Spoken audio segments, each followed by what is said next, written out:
This is Tales from the Pros, where business leaders and influencers share their stories of inspiration, struggles, and successes. And I'm your host, Michael Giorgio.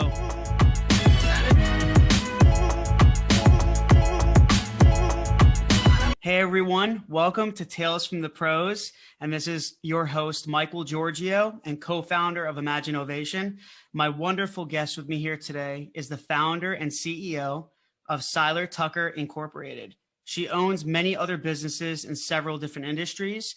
She's also a 20-year veteran in the mergers and acquisitions industry, and she is regarded as the leading authority on buying, selling, fixing, and growing businesses.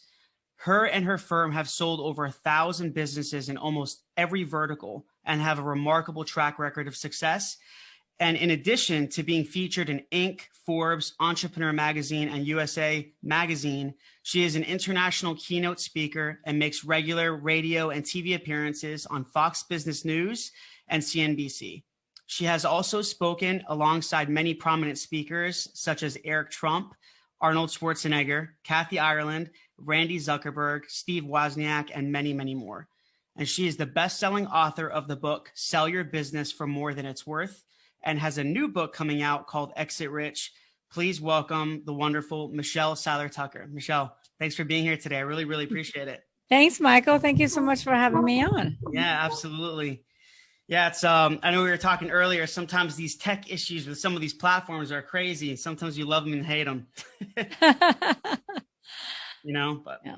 What are you going to do? What are you going to do? Well, I think what's happening to these tech platforms is that they're being inundated with users. Zoom has blown up. I've been using Zoom for years, way before the pandemic, but all of these platforms are now really blowing up and some of them can't handle the traffic, Yeah, it's crazy. Yeah, I can't, especially last year in COVID, all these platforms they're just going bonkers. So yeah, lots of issues, but it's okay. Just got to keep moving forward, right? So, right. But I guess, we'll get into it. So Michelle, I have definitely heard of your firm, your agency. And I remember I've heard about it somewhere, maybe on social media or, a few different publications, but this podcast is a business storytelling podcast. So really, I want everyone to understand who you are and where you came from and how you really got to where you are today. All of us have a story. We've all been through our challenges, successes, and, we've had so many obstacles. So if we can kind of tell me, how did this all kind of start for you, being where you are today at Seiler Tucker? Sure. So I knew, it's hard to say exactly how did this start. I mean, I didn't really wake up and say, I'm going to sell companies. But I always knew from a young girl that I wanted to own my own businesses. I wanted to be an entrepreneur. And the main reason for that is because I just like to do things my way. And I don't really like to be told what to do. And so I always knew that I was going to be an entrepreneur. I've owned many different businesses and many different verticals. Even as a little girl, I wouldn't play with toys or dolls or anything like that. I was always walking around with a notebook, and I would walk up to strangers and ask them, who are you? What do you do?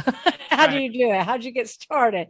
So I've always been extremely curious, and I've always been, very curious and passionate about entrepreneurship.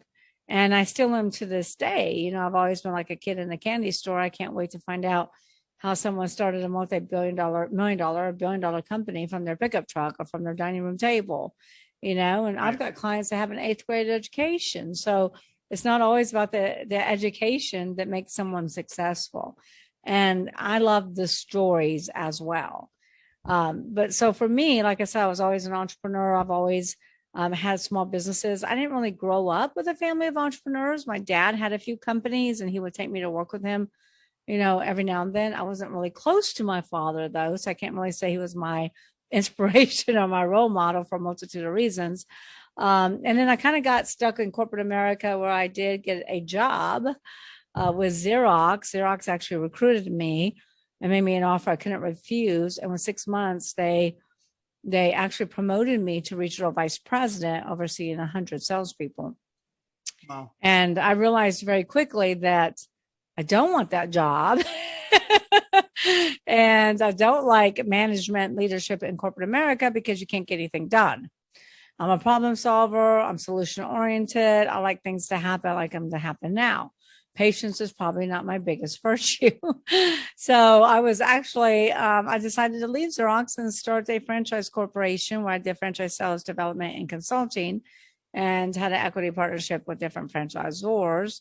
And I had so many buyers asking me for existing businesses because they did not want to buy a franchise. So I had businesses coming to me wanting to roll up other small businesses. And I kept saying no because we only worked with franchisees and their startups.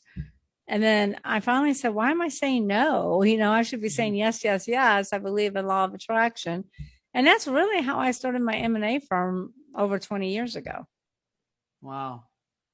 That's pretty amazing how you've been building this your company for over 20 years. Cause I know, just from doing research on you and some of the previous talks that you've had, that you've made, it's very difficult now to continue to grow a business or stay in business after 10 years, right? According to some of the new research. It absolutely is. Isn't that crazy? And then, I've known this from anywhere from 1 to 3 or 1 to 5 years, it has like a 90 to 95% failure rate. So I'm sure you have so much of that data, especially dealing with so many businesses and companies and scaling and selling them. I can't imagine all of the insight that you have about just what it takes to really to start and grow a business. Cause it's not easy. It's difficult. Right. It is difficult. If it was easy, everybody would be doing it. Right. And so many businesses do fail, but the statistics that you mentioned have changed slightly. It used to be when I wrote my very first book that you mentioned earlier, Sell Your Business for More Than It's Worth. I did the research back then and learned that 90% of all startups would fail. Well, you know that. You just said that. But then when I did the research for my latest book, Exit Rich, I did the exact same research and was flabbergasted to learn that the business landscape has actually flip-flopped. It's not startups that are a great risk anymore. It's existing business owners. So now only 30% of startups will go out of business. Only 30%. Switched.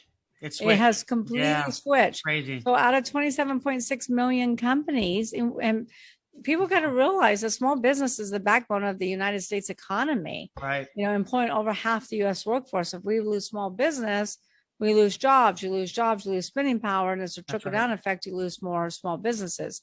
So out of 27.6 million companies, those businesses that have been in business 10 years or longer, 70% of them will go out of business. It has completely switched. And you hear about the big public companies in the media all the time, like Toys R Us in business 75 years, goes out of business. Mm-hmm. Kmart, Steinmart, Godiva Chocolate's closing down 1,500 locations, GNC 900 locations. Disney stores said they're closing all their stores. Wow. So it's very concerning, but the media doesn't talk about the private companies because they just care about the public companies. And so they're not talking about the private businesses on every street corner in every town and every state across our great nation. These business owners are exiting poor. They're selling for pennies on a dollar, closing their business, or even worse, filing bankruptcy. So that's, why I wrote Exit Rich. And Exit Rich is really not just about selling your business, because 80% of businesses will never sell.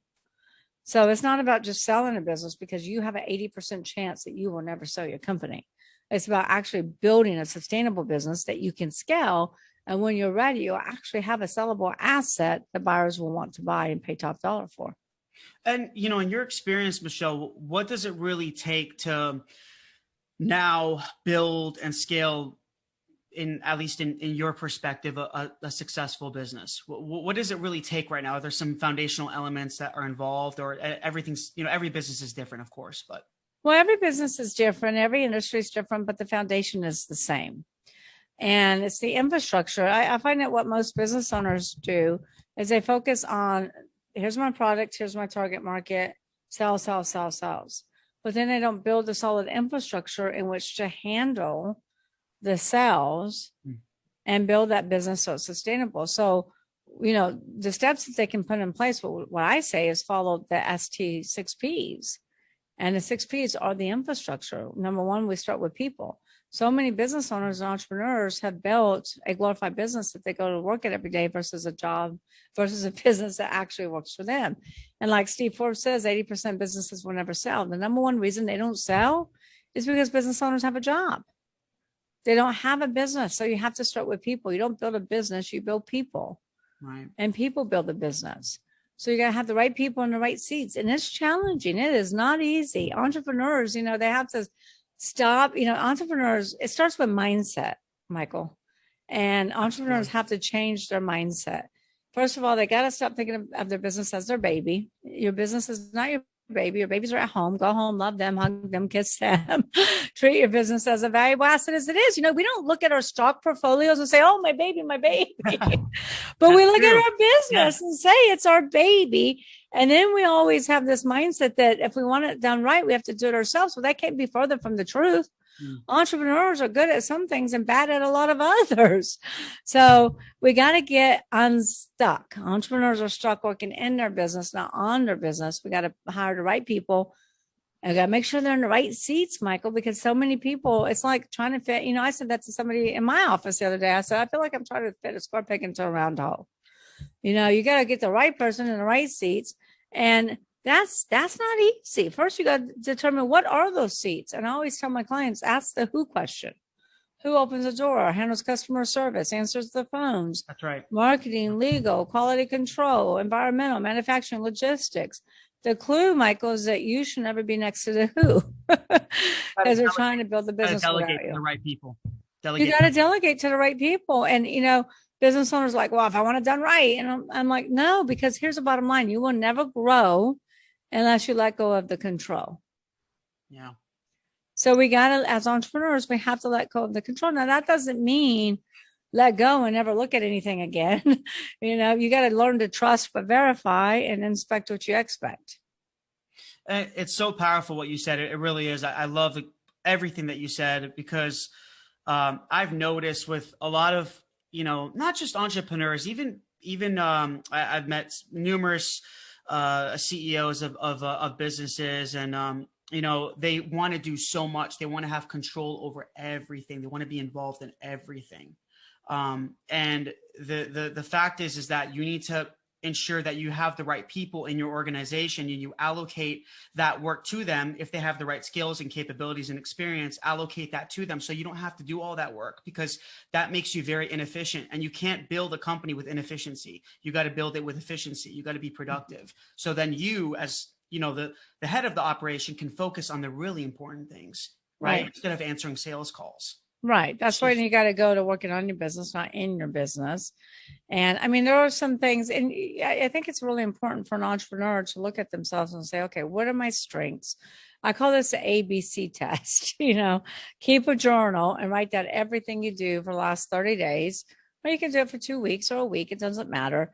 But everything you do from the minute you get up, brushing your teeth, and you have your A bucket, your B bucket, your C bucket. Your A bucket are only those things that you can do and nobody else can. Only I can write my books. I tried a ghostwriter. It was a terrible experience. I'll never do it again. Only I can really be on these podcasts. I can't have somebody on my team come interview with you because you want to interview me. Right? Yeah, that's true. Only point. I really right now can really negotiate those multi-million dollar, 50, 70, 80, $100 million deals. Right. So you got to take stock of what only you can do that nobody else can, that you can't delegate. Then your B bucket are those things that you're really, really good at, but you can delegate those, like you just said. Like I can do evaluations, but why would I have a team of analysts? Evaluations take hours upon hours upon hours. What we're talking about right now is just not time management, but it's called energy management. You got to manage your energy. Yeah. I say if you have too many cycles open on your computer, what's your computer do? It runs slow, right? So eventually shuts down. That's what happens with the person, with the human. If we have so much open at one time and we're trying to do everything, we're going to slow down. We're going to become sluggish. We're going to get burnout. We're just going to shut down eventually. So that B bucket are things you can delegate. And then the C bucket is things you should never do because they zap your energy. Like, you shouldn't mow your own lawn. Michael, get somebody else to do it. You don't have to wash your own cars. Get somebody else to do it. Those are energies that, and you also got to look at what is your time worth? What do you get paid an hour? Yeah. Yeah. And if you get paid $100 an hour, or let's say you get paid $50 an hour, pay somebody $15 an hour to mow your lawn, Makes sense. You can use your time somewhere else. Maybe, something more important like your kids, things like Well, that. exactly. And that's what happens to entrepreneurs. They're so spent at the end of the day because they're spending so much time on their business baby and not their actual babies, that when they go home, they're not really, they don't have a quality family life because they're so spent and they're exhausted, and they're not balanced. And I don't believe there's any such thing as real balance, but I do think there's some give and take. Yeah. And I think, Michelle, things, I'll just my opinion, my perspective, I feel things are starting to shift slowly in terms of entrepreneurship and just the whole startup culture. I think there was an era where you got to work hard, 16-hour days, 18-hour days. But the fact is, and work ethic is, of course, is very, very important. You have to work hard. Work ethic is also very subjective. But right now, I think it's starting to shift where you need to be more efficient and work smarter. Mm-hmm. It's not all about working hard. You can work 16 hours, but are you really being productive in those 16 hours? You know what I mean? Sometimes you can get more done in 5 or 6 hours than you can done in 10 or 12 hours. So I've learned that of growing my business for just about 10 years, about to hit 10 years as well. So yeah, learned a lot. Yeah. And that's when you go back to, what are my core competencies? What should I be focused on? What should I be delegating? So I am working smart, not as hard. Yeah. And really go back to the results. What are the results you're trying to accomplish for that day? And try to focus your energy around those results instead of getting busy with the day-to-day task of putting out fires. Yeah. And for the clients that you deal with, or even, potential prospects and leads that have a business, how do you know when they are ready for some sort of merger acquisition? What's kind of the plan for that? How do you know that they're ready as a company to do that? And I mean, but that as in, like, they want to do that. They want to have some sort of merger acquisition. How do you know they're ready as a company? So there's a series of questions. There's a couple of chapters in my book. In the first section, chapter 2 is all about timing. When should you sell your business? So we really, talk to our prospective clients and find out what is going on. Why do they want to sell in the first place?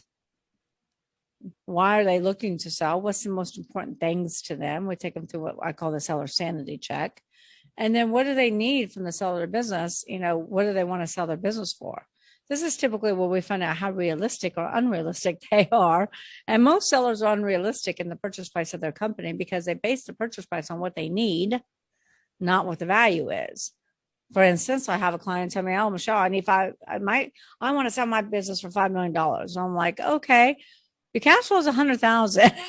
We're not getting anywhere close to 5 million. How do you come up with that number? Yeah, how do they come up with that EBITDA, right? That's what I need to, that's what I need to retire on, or that's what I need to put 5 girls through college and pay for 5 girls' weddings. And so if that's what they need and they can't sell their business because they can't afford to, then we can't sell their business because they'll be having to go to work for someone else. So we have to really look at, what do they need from the sale of their company? What does those funds have, the sale of the proceeds from the company, what does that have to fund? Is that funding retirement? Is that funding a new company? What exactly is that funding? And how far is this gap? Their gap of what they need versus the gap of what the real value is.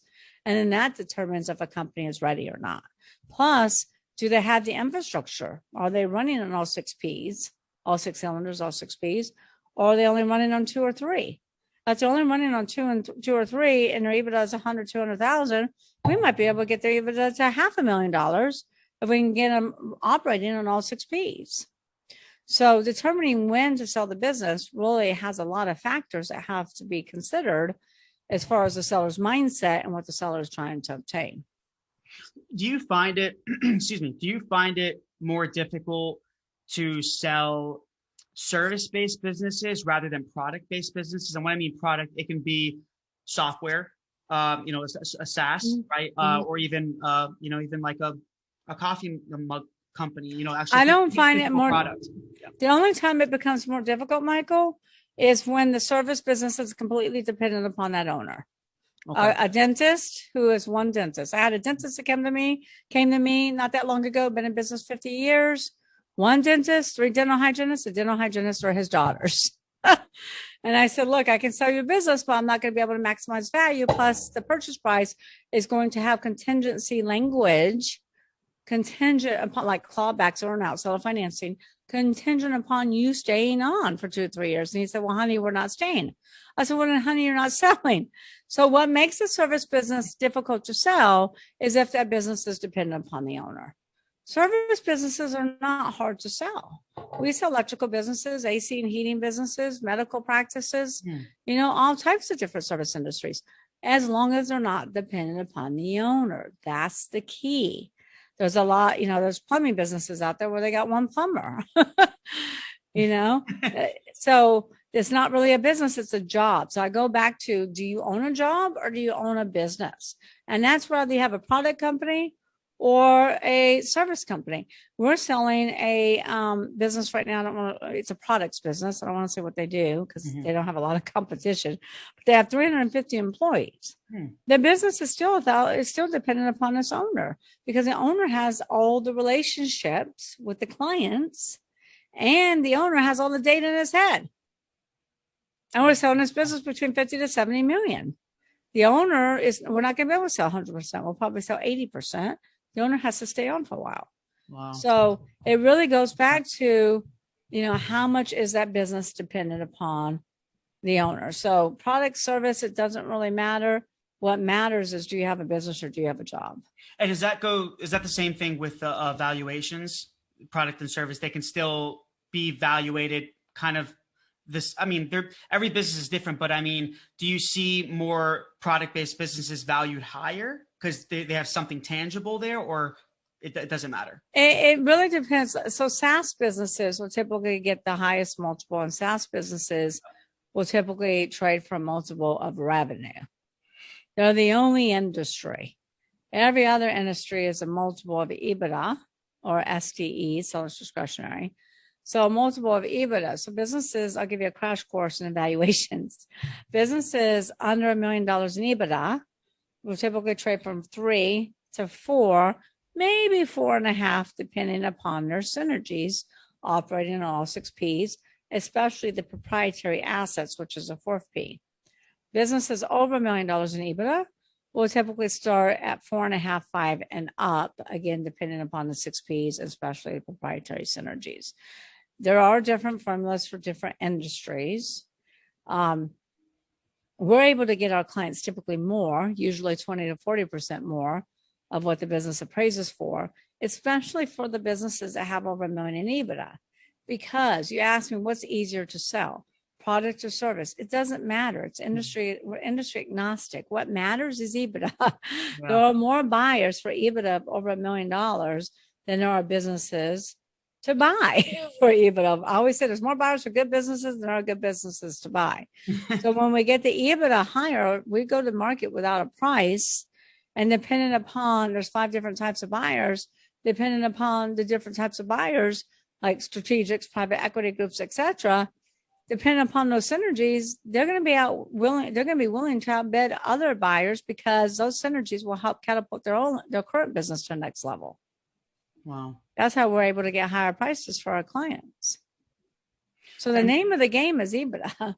The name of the game is build your company on the solid infrastructure on all 5 Ps: people, products, processes, proprietary, patrons, and you will be profitable. Lack of profits is a 6 P. Lack of profits is never the problem. Lack of profits is a symptom of one of the other 5 Ps. Are there core mistakes that you see through most of the businesses, the clients that you deal with? Oh, yeah. Are there core mistakes that you see that are very common? Mm-hmm. With most I call it the 10 mistakes business owners make. There's so many mistakes. Number 1 is building a job, not a business. Not having the right people in the right seats. The business owner stuck working in the business, not on the business. Another big mistake I see is in the 2nd P, which is product. Business owners stop innovating. Remember when I said 70% of businesses go out of business? Right. The number one reason for that is lack of aim. Aim is always innovate and market. Toys R Us did nothing different in 75 years. Right. Blockbuster sold Netflix, had the opportunity to purchase Netflix twice, sat back and did nothing. So innovation, a lot of business owners been in business for over, 5, 10, 15, 20 years. They stop innovating. Michael, they want to keep doing things the way they've always done. The other big mistake in product that I see is that they have one profit center. Take, for instance, a restaurant. They get paid one way. You come in and eat, or you take food to go. Most of them don't have e-commerce services, e-commerce site. Most of them don't sell products. They don't have any additional profit centers. It goes back to lack of innovation. Yeah. Lack of innovation. So when the pandemic hit, they were practically out of business because they had one profit center. You got to have multiple streams of revenue. I like to have 10. Just like I like to have 10 marketing channels, 10 multiple streams of revenue, and they should be congruent. And then processes, another big mistake I see business owners make is in processes. And a lot of business owners design their processes around their own agenda. I'll give you an example. Chiropractors. Their hours are Monday, Wednesday, Friday from 9 to 12. They're closed from 12 to 3. Then they're open from 3 to 5. They're open Tuesday morning, closed Tuesday afternoon, open Thursday afternoon, closed Tuesday morning, open a half a day on Friday so they can go play golf. Now, did they design those hours around their patient's agenda? No. Experience? No. So business owners, one of the reasons why so many business owners lose market share is because they don't think about their customers. They don't think about what do my customers want, need, how can I make it easier for them to do business with us? Whoever makes it easiest for the customer to do business with them is a company that's winning. I mean, Amazon is winning because you can practically buy anything on Amazon and have it delivered in 2 days. So you got to think about the customer experience. I mean, McDonald's brothers did that back in 1950. Did you ever watch the movie The Founder? Yeah.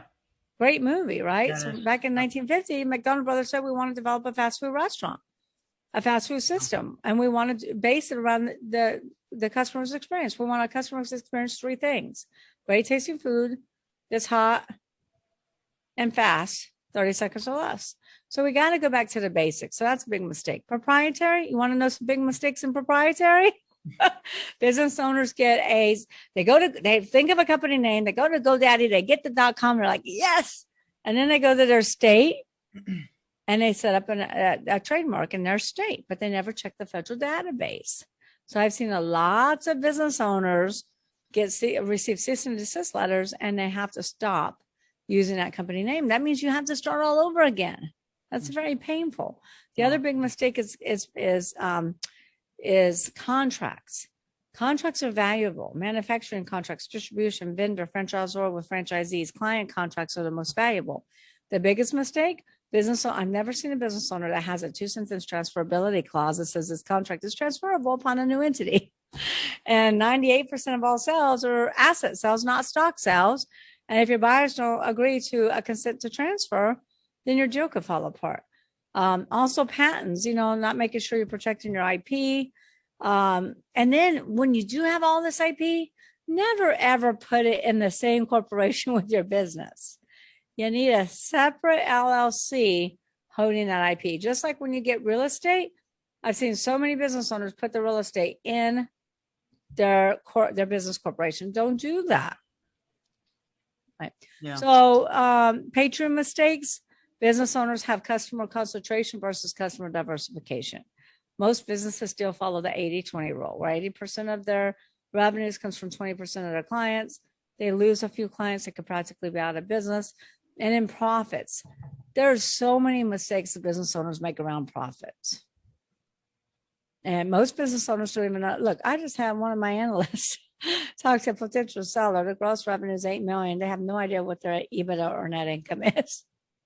They have no idea, so not knowing your KPIs, huge mistake, not having checks and balances in your accounting department. I think it's 3 out of 5 business owners get embezzled every year, something like that. Trillions of dollars are embezzled. So God. You always got to trust but verify. So that's a huge profit mistake. Running personal expenses through your business Okay, everybody does it. But the problem is they forget about what they run through the business. We're dealing with a client right now who's getting ready to go on Shark Tank, and they want us to help them with their evaluation so they don't look like a fool in front of the sharks when they give a crazy evaluation. And they don't remember all the stuff they ran through the business. I don't have a crystal ball. So, that's another big mistake. Not reporting cash is a huge mistake. This will get you in a lot of trouble. Yeah, I've noticed a lot of business owners don't know their numbers very well.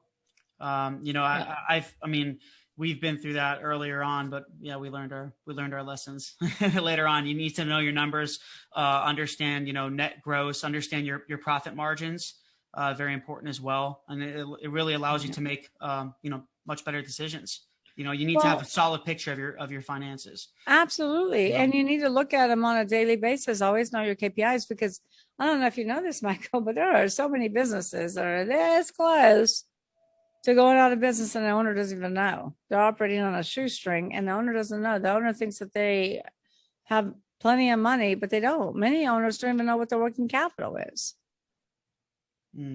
So yeah, you got to know your numbers. And if you're not a numbers person, then get a numbers person, get a CFO, get a bookkeeper, but trust but verify. I had a client one time that his actual CPA was embezzling money from him.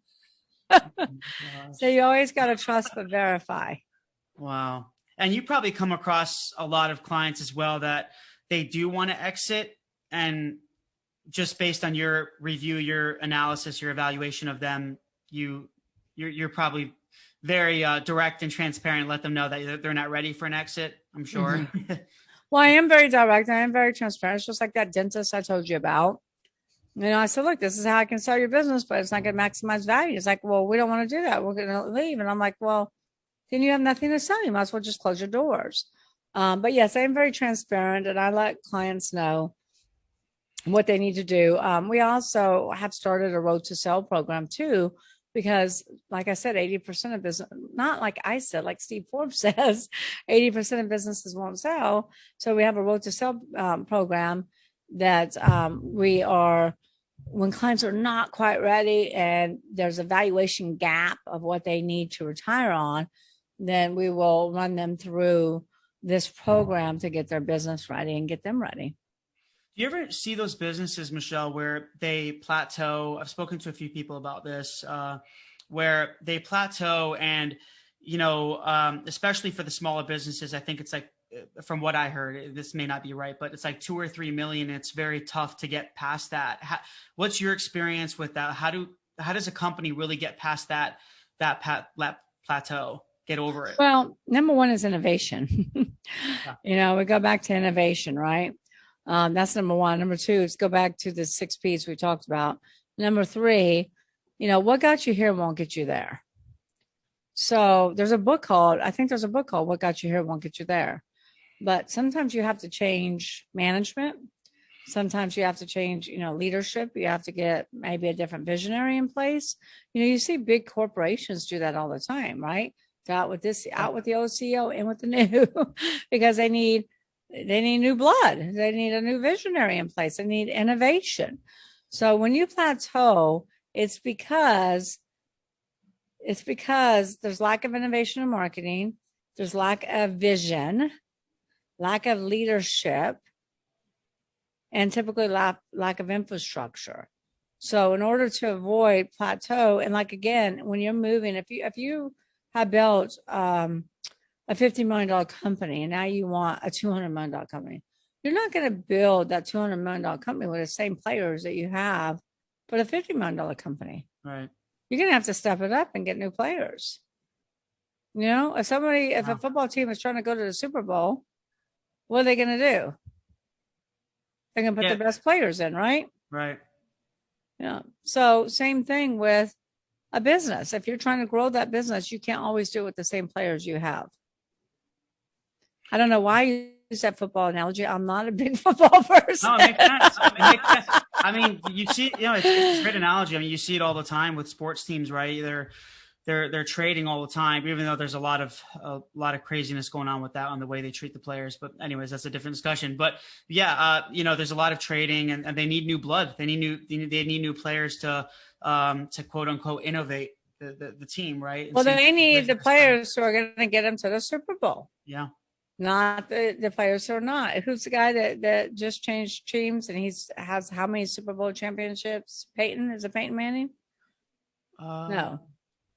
I'm not sure. I'm not a big football guy. I'm more soccer. I'm more soccer and boxing. But. Oh, you should be hockey. I heard that the Lightning just won the cup again. It's like their second or third time. Anyway, growing takes innovation. You're either growing or dying. And what got you here won't get you there. Yeah. So if you've plateaued and you're innovating, you're doing everything you think you should be doing, you need to get a new set of eyes in there. And Michelle, like when it comes to leadership, right? It's very important, especially with running a business. You have to be a good role model. You have to be a leader. Otherwise you can't lead that organization. So with leadership, what's your advice with what it really takes to be a good leader? And I'm sure you probably dabbled on this, mentioned it, a few times before, but. Well, I think, you said that you can't run a business without being a good leader. I'm going to slightly disagree with that, because I'm going to say that I think a lot of entrepreneurs are not great leaders. A lot of entrepreneurs are like, get it done. Yeah. You know what I mean? They're all over the place. And yeah. And they're not necessarily the best leaders, and they want everybody to work at the same level that they do.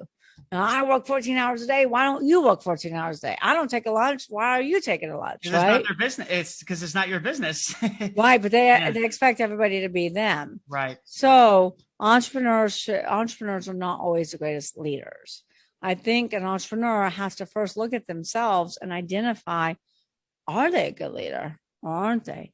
Many entrepreneurs have hired management teams. They've hired leaders because they're not the best leader. Or they've hired an integrator and they lead that integrator, and the integrator leads all of the teams, kind of like in Traction.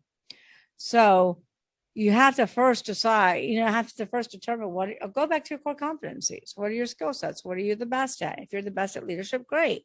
Lead your team to victory. If you're not the best at leadership, don't try to be great at leadership. Hire people who specialize in that and focus on what your core competencies are. Yeah. And I meant more kind of not even entrepreneurship. I meant like leadership in general, but just, a CEO who's at a company who is considered a leader. Like what does it mean to be a good leader? And it's more generalized, not just entrepreneurs, because entrepreneurs there's a lot of clutter. They're kind of all over the place, doing too many things, but they are. And then there's some really good ones. Yeah. But I think, to be a good leader, I think you have to be a good follower. So to be a good leader, you got to be a good follower. A good leader is always learning and is always growing. It's like a sponge, is always soaking things up, right? You're either growing or dying. So right. In order to be a good leader, you also have to be a good follower. And I've met some of the best leaders that have some of the best mentors around. They're great followers. They follow their mentor and their mentor's advice. So to be a great leader, I think you have to be a great follower. I think you also have to have a degree of empathy, clear on your vision, clear on your communication, precise in what you're wanting to accomplish, clear on your objectives. And I've seen a lot of entrepreneurs try to lead, but they're more bullying and micromanaging than they are leading. You gotta put people in the right seats, and then you gotta trust that they're going to do their job correctly. And you gotta empower them. A good leader empowers their people to also make mistakes, because it's the mistakes that we learn from, right? Yeah. I also think a good leader encourages their people not to bring them problems, but to bring them solutions. Love it. That's great advice. Great advice. I want to jump a little bit here, Michelle, in more about kind of storytelling. When it comes to your story and how you built Seiler Tucker, I'm sure you've been through your challenges and obstacles, and are there any that come to mind that were just very, very tough and you were able to get through them, and how you kind of got through them? Yeah, I just went through one yesterday. Yeah. I just went through one yesterday. It was very, very, very tough. I've had lots of tough setbacks, lots of challenges. I've lost money, on different investments. I've lost $250,000 with the wrong investment, and I've lost $250,000 hiring the wrong marketing people. And that's, a pretty big setback, right? But Of course. losing money is not losing money. I think I look at that differently than other people. When I lose money like that, I look at it as, well, number one, if I made it once, I'll make it again. Yeah, very true. So I definitely will make it again. And I need to be better at doing due diligence. I do due diligence for my clients. I need to do it for myself. Right. So those are some challenges. And just I've had different challenges, just like we all have. I've had employees who I've groomed them, and they've decided they're going to leave for whatever reason, or they're going to move, and that's challenging. In business, there's all kinds of different challenges are going to come our way. At the end of the day, you have to ask yourself, why are you in business in the first place? Why are you an entrepreneur? Why do you do this? Because it's not easy. At the end of the day, what is your why? And your why needs to be greater than the pain of the challenges. The why needs to be greater than the temporary pain. Does that make sense? Yes, it does. Yeah. And failure is temporary. Quitting is permanent. Right. No, I love it. That's very, very, very good and very powerful advice, Michelle. I really appreciate that. And, one of basically the final question I always ask everyone on the podcast is, so when it comes to your story, right? If you had to define your story in just one word, what would it be? And that can be your life, that can be your career. But if you had to define it in one word. Yeah, I have 2 words, so that's tough. Okay. That's okay. That's all right. But the one word that comes to my mind is resilience. And the second word is faith. Nice. Yeah. Everyone has a very different word. Some people have the same, but that's good. And you might be the only one that might have 2. Actually, I had one that had a full sentence, so it happens. It's tough, but no, I love it. It's awesome. Thank you so much, Michelle. You are wonderful. I really appreciate you and everything that you do. And I'm very thankful for you being on the podcast. So where can everyone find you? You can talk, let's talk about your book a little bit and your social media, your website. Sure. So my main website is seilertucker.com. That's seilertucker.com.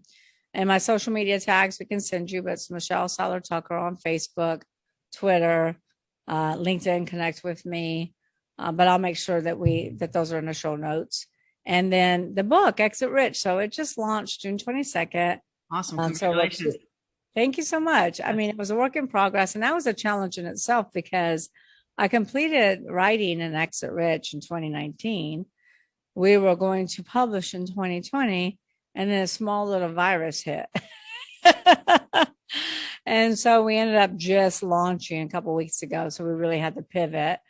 And it took us over 1.5 years. So that was a big challenge.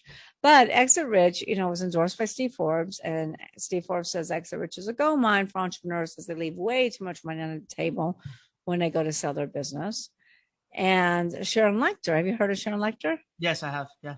She is my co-author, and she wrote Rich Dad Poor Dad with Robert Kiyosaki. That's amazing. PA, wow. Financial literacy expert, the advisor to different presidents. So she writes the Mentor's Corner after each chapter from her perspective. And her husband's an intellectual property attorney, so that's kind of a bonus. He had some content under the proprietary section. And Kevin Harrington, the original Shark on Shark Tank, wrote the foreword. Yep. Plus, we got glowing testimonials from Jack Canfield, Bob Proctor, Tom Hopkins, etc. So Exit Rich, you can still go to exitrichbook.com. Now, you can buy it on Amazon, your choice.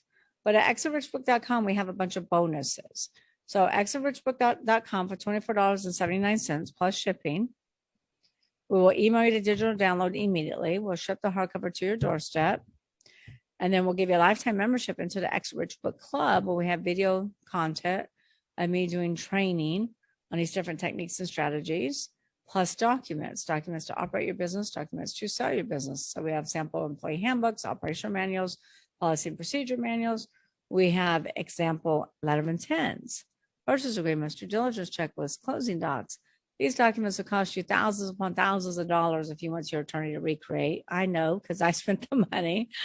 And they're all available for your review and download, plus a 30-day free membership into Club CEOs, which is an entrepreneurship mastermind, where we help business owners pivot and build that sustainable, scalable, sellable business, all at exitrichbook.com for $24.79 plus shipping. Awesome. Yeah, and then if you're international, if you're international, it's even more shipping. Of course. Awesome. Thank you. Thank you, Michelle. I'm really, really grateful. And I think a lot of people are going to learn from you. A lot of amazing advice. I know you've been through a lot and you've built so many successful businesses. And I wish you nothing but the best with Seiler Tucker. And thank you so much. This is an honor. I'm very, very grateful. Thank you. Thank you, Michael. It's my honor, my pleasure. Thank you so much for having me on. Absolutely. And thanks again, everyone, for listening. And this is your host, Michael Giorgio from Tales from the Pros. And until next time, thank you, guys.